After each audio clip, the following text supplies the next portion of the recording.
umuryango mugari w'umutware Kamuzinzi unyuze ku muzi wa se. Umutware Kamuzinzi akomoka mu nzu y'ibihangange y'Abanana, ni ukuvuga ngo abakomoka kuri Munana. Uretse kandi umutware Kamuzinzi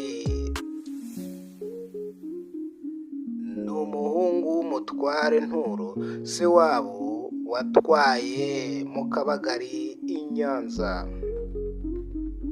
Mubyara w'umutware Prosper Bwanakweli wazunguye se mu Kabagari, waje no gushinga ishyaka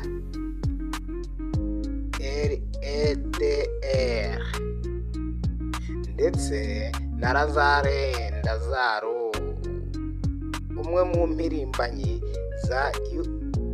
za UNAR. Kuri aba bakurikira hiyongeraho intore y'ikirenga yogeye hose Butera bwa Nturo.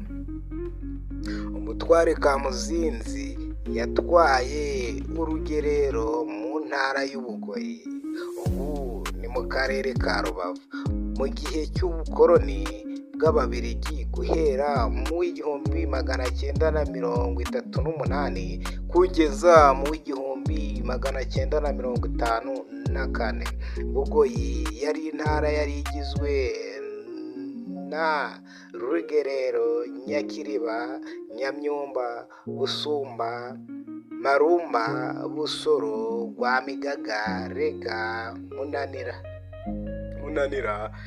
Kigarama, Gahondo, Mukondo, Nkama, Rubavu, Rusongati, Mudende, Nyaruteme, Kinyantovu, Cyanzarwe, Kigeyo, Rusiza na Kanama. Ahagana mu 1943 kugeza mu 1944, ubwo u Rwanda rwari rwibasiwe n'inzara yitwa Ruzagayura yayogoje igihugu cyose ndetse igahitana abatari bake. Mu ntara ya Bugoyi aho umutware Kamuzinzi yatwaraga, iyi nzara yiswe Rudakangwa imishanana, rugaragaza abadakekwa na Nyirahuku.